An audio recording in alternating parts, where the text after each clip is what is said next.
Most of us complete our schooling without learning about how the money work in our real life. But don't worry, on this channel with the help of series of finance videos, we'll learn about money, finances and wealth.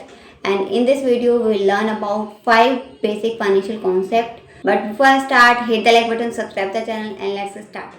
So first one is income. So income is the amount of money which we receive or earn. So it can be your pocket money, it can be your side hustle income, or it can be your job salary, or it can be any other amount. But the secret is this: how you use your income is depend upon how will be your financial future. So you can spend your entire income or you can split it in different parts and you can use it wisely. And your financial future is depend upon how you really use your income, and you can also use 50-30-20 rule to spend your income wisely. So second one is expenses. So expenses are the amount of money which going out of your pocket. It can be your rent, your shopping expenses, it can be your electricity bill or your other charges, it can be your Zomato order. So tracking your expenses is the first step towards building wealth. If you don't control your expenses, then your expenses can control you in the future. So third one is asset and liabilities. So asset are the things that help you to make money. It can be a skill or an investment or a laptop or equipment which help you to earn the money further. And liabilities are the thing that cost you money. It can be a bike EMI or a car EMI,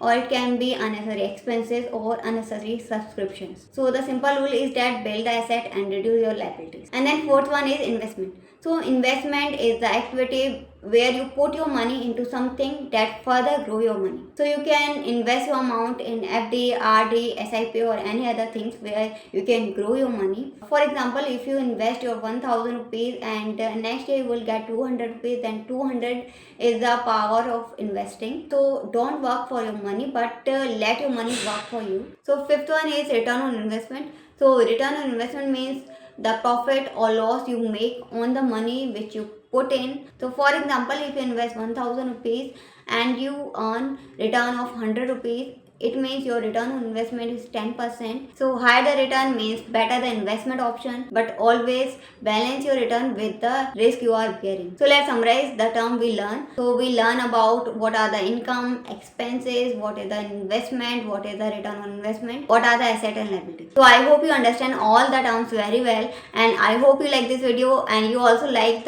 my other video. So watch my other video too and expand your knowledge. So till then, take care, keep growing, and I will see you in the next video.